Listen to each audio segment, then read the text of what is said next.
쓰니까 멋이 없지.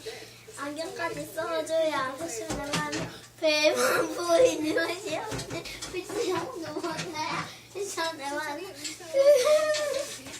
안녕하십니까, 안기종입니다. 조금 전에 본 영상은 지금 살아있으면 중학교 2학년이 되었을 전예강 어린이입니다. 2014년 당시 9살이었고 초등학교 3학년이었습니다. 예강이 부모님에게서 7시간 의료사고가 발생했던 그 대학병원 응급실에서 찍은 그 CCTV 영상을 볼 때도 참 가슴이 아팠지만, 이 엄마 아빠 앞에서 천진난만하게 노래하고 춤추는 이 영상을 보면서 정말 가슴이 무너지는 것 같았습니다. 피 한 방울 섞이지 않은 저도 이렇게 가슴이 아린데 부모님의 마음은 어땠을까요? 예강이 부모님은 오직 한 가지 소원, 예강이가 왜 응급실에서 죽었는지 그 진실을 알고 싶어서 지난 5년 동안 저와 저희 단체와 함께 열심히 뛰었습니다. 그런데 5년이 지난 지금도 예강이가 왜 하늘나라에 있는지 그 진실 찾기는 계속되고 있습니다. 제가 누구나 환자다 방송을 시작하고 첫 번째 주제로 전예강 어린이 응급실 사망 사건으로 잡은 이유도 예강이 부모님의 왜 예강이가 죽었는지 그 진실 찾기가 5년이 지난 지금까지도 계속되고 있는 이유도 있지만, 우리나라의 의료 현장에서의 의료사고의 현실을 시청각적으로 보여주는 상징적인 사건이 바로 예강이 사건이기 때문입니다. 이번 주부터 5회에서 6회 정도 예강이 사건의 핵심 논점을 하나하나 설명하는 그런 시간을 갖도록 하겠습니다. 저는 이 영상을 통해서 우리나라 국민, 환자뿐만 아니라 의사나 간호사와 같은 의료 전문가들이 이 영상을 보고 예강이 부모님이 이 진실을 알고 싶어하는 그 소원을 이룰 수 있도록 많은 분들이 도와주셨으면 좋겠습니다. 오늘 첫 번째로 전예강 어린이 응급실 사망 사건 중에서 첫 번째, 많이 알려져 있지 않은 내용입니다. 제목은 예강이 부모 아동학대 명예훼손 사건입니다. 예강이 사건은 신해철법 예강이법이라고 하는 의료분쟁 조정신청 자동개시법, 이 법이 하나가 있고요.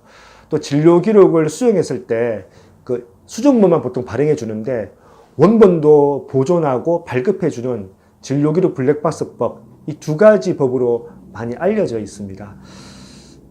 그러나 예강이 부모가 의료사고가 발생했던 그 해당 병원의 의료진과 홍보팀 관계자로부터 그 아동학대 부모라고 하는 오해를 받을 수 있는 그런 명예훼손적 발언을 했다는 사실을 아는 분들은 많지가 않습니다.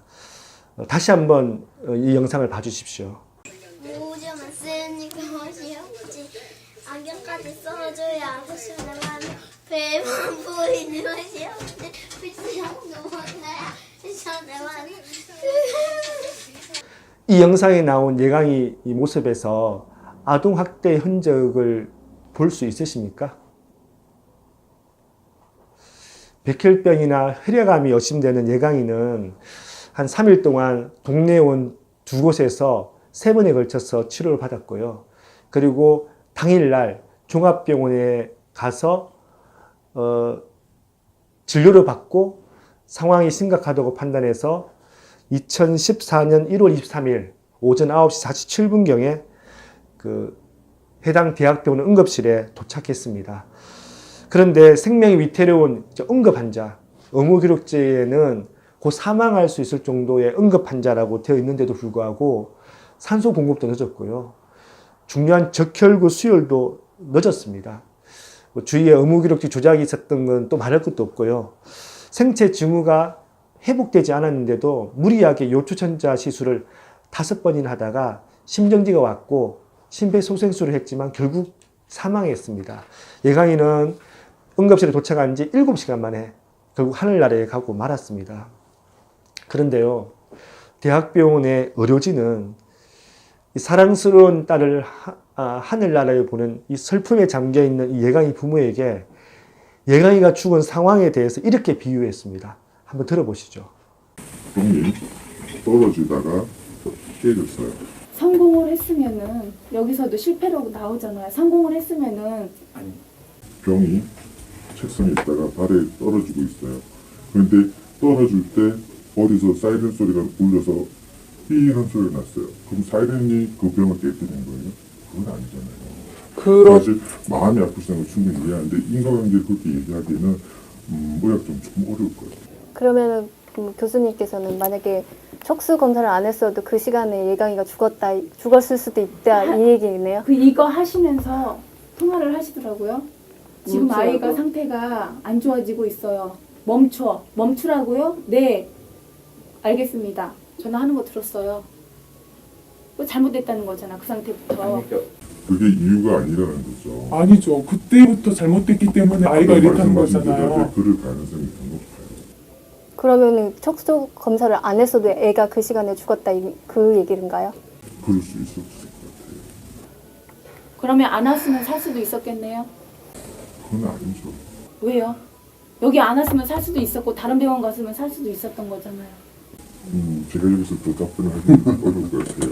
일단 저희가 있는 사실에 대해서만 그 원인 규명을 지금 할 수 없는 상황이니까 있는 사실에 대해서만 저는 이 녹음을 예강이 어머님한테 받고 이거 듣고 저는 피가 거꾸로 쓰는 줄 알았습니다.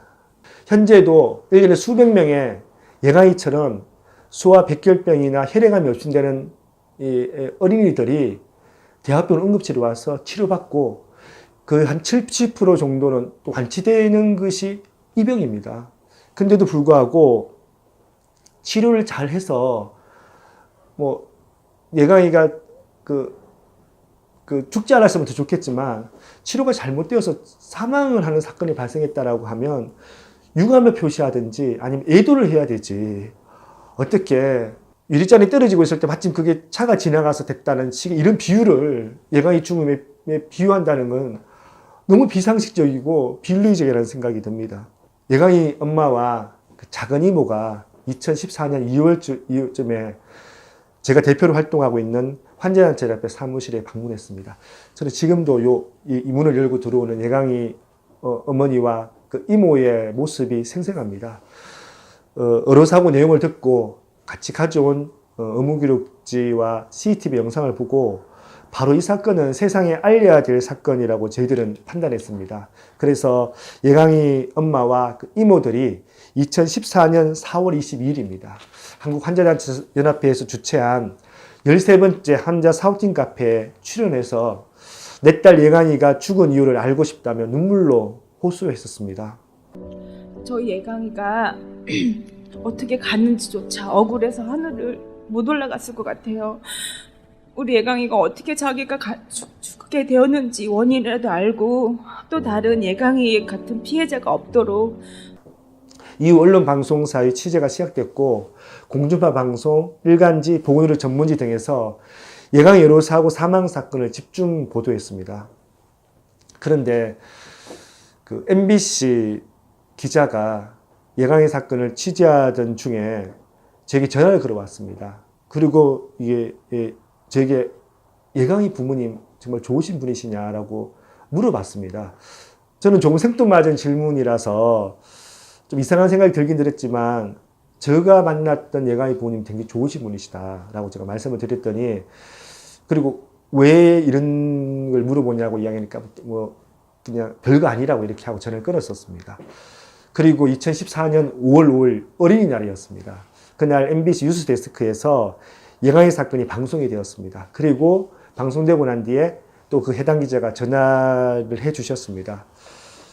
그리고 예강이 부모에게는 좀 비밀로 해달라고 제게 당부를 하면서 이렇게 이야기했습니다. 제가 대학병원 홍보팀 관계자가 예강이 부모는 아동학대로 경찰에 신고를 해야 할 사람이라며 그래서 CCTV도 다 줬다라고 이렇게 이야기하면서 의료사고가 절대 아니라고 너무 자신감 있게 이야기를 해서 취재 중에 좀 혼란스러웠다는 이야기를 했었습니다.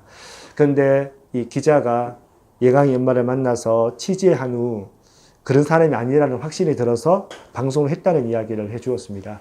기자가 저희한테 전한 이유는 아마 다른 기자들에게도 이 대학병원 측에서 예강이 부모에 대해서 이렇게 좀 명예훼손적인 발언이나 비난을 할 수 있을 것 같으니까 뭐 대표님께서는 좀 알고 있었으면 좋겠다라고 이렇게 알려주었습니다. 근데 저는 의료사고가 발생하게 되면 그 병원의 운무과 그 관계자들이 그 기자들이 언론 플레이 이렇게 하면서 의료사고 피해자 유족에 대해서 안 좋게 이야기하는 경우를 종종 보기 때문에 좀 대수롭지 않게 생각을 했었습니다. 그런데요, 얼마 지나고 난 뒤에 이번에 프레시안에서 그 예강의 사건을 보도했는데, 그리고 그 보도한 기자가 또 저에게 전화를 주셨습니다. 그 똑같이 예강이 부모에게는 좀 알리지 말아달라고 이야기하며 취재 중에 그 대학병원 홍보팀 관계자와 통화했던 내용을 알려주었습니다.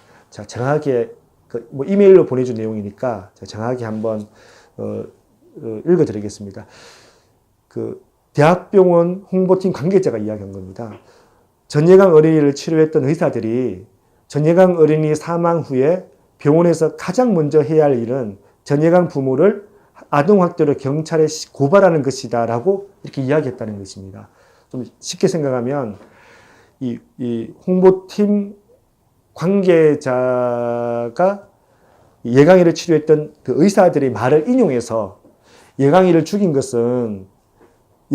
만든 것은 해당 병원 의료인들이 아니라 아동학대를 한 예강이 부모일 수 있다는 뉘앙스의 이야기를 했다는 것입니다.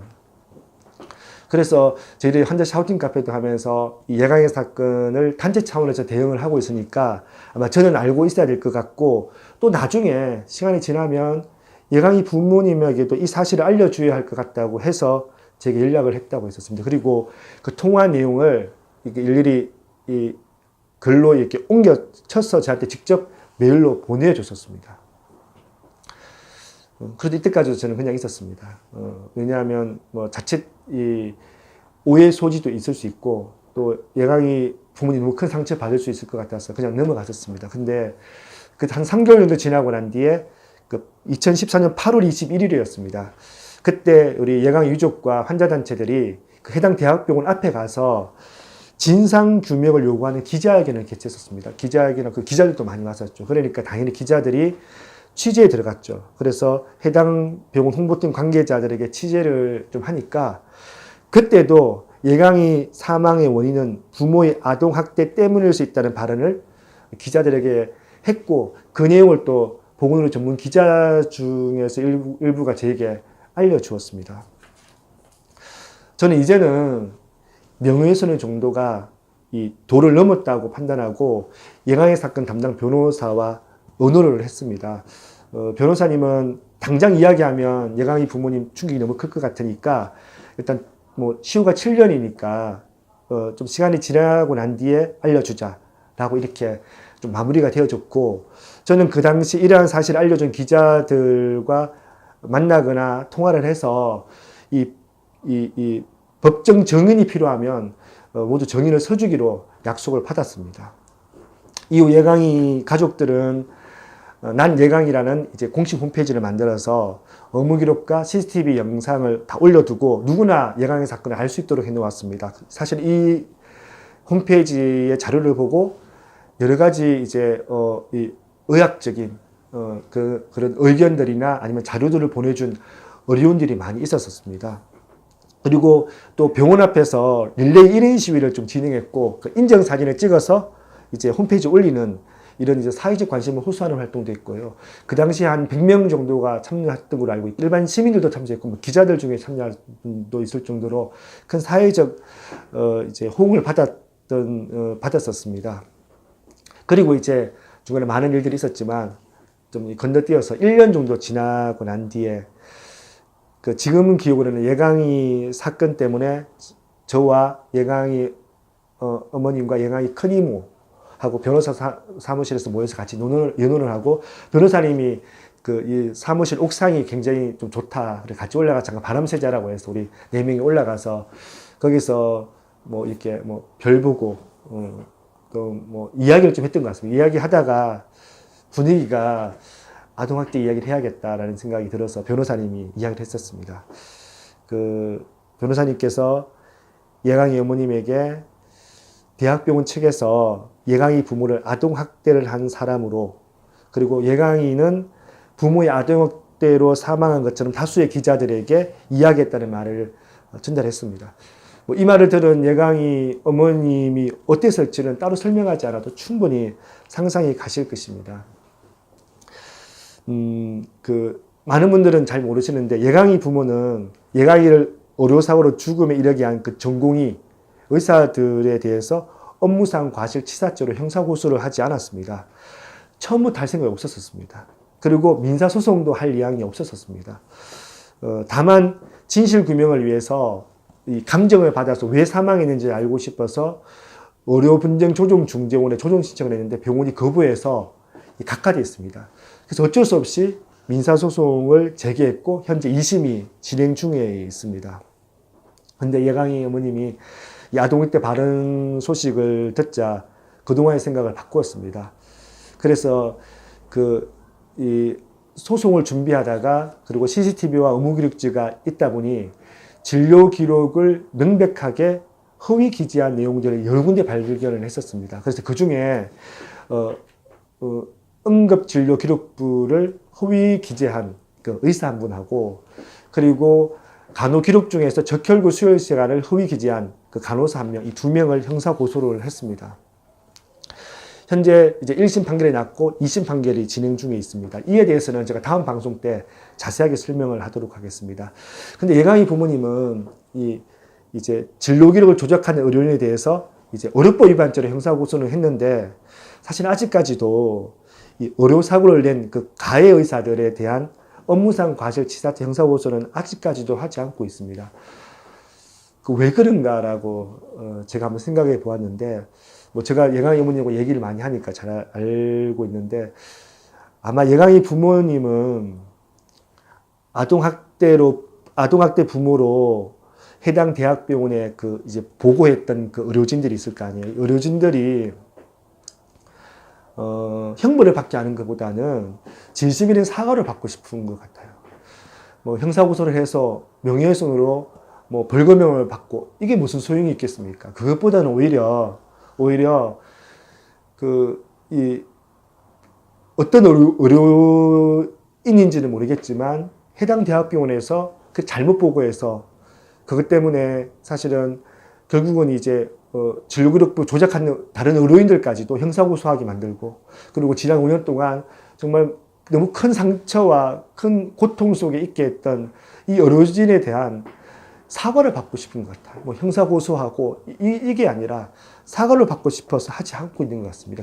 의료사고로 9살 된 딸을 하늘나라로 보낸 예강이 부모에게 해당 대학병원이 뭐 사과나 위로는 못해줄 망정 기자들에게 아동학대로 딸을 죽인 부모로 그렇게 오해할 수 있도록 이야기하는 것은 정말 반인륜적인 그런 행위라고, 그리고 명백한 명예훼손입니다. 저는 이제라도 해당 대학병원의 그 관계자와 그리고 책임자인 병원장님께서 예강이 부모에게 사과를 해줬으면 좋겠습니다. 예강이가 떠나고 나서 하늘을 쳐다보지를 못했어요. 너무나 예강이한테 미안해서. 그러다가 이렇게 1인 시위를 하면서 하늘도 쳐다보게 되고 이렇게 됐는데, 먼 훗날 예강이를 만나러 가서도 우리 예강이가 엄마 잘했다고, 그동안 너무 힘들게 지내왔지만 너무나 예강이가 잘 보고 있었다고, 고맙다고 그렇게 얘기를 해줄 것 같더라고요. 예강이 엄마에게, 가족에게 이런 아이였거든요. 맨 처음 병원 앞에서 1인 시위 시작할 때 예강이 엄마가 사과 한마디 듣고 싶어서 끝까지 싸우겠다라고 하는 그 인터뷰했던 게 지금 또 기억이 나거든요. 예강이 그 인터뷰했던 그 엄마의 모습을 좀 보면서 안기종이 누구나 환자다 첫 번째 방송을 좀 마치도록 하겠습니다. 끝까지 어떻게 됐든 간에 병원에서 사과 한마디 할 때까지 저는 이 자리에 서서 계속 자리에 지켜서서 싸우려고 하고 있어요.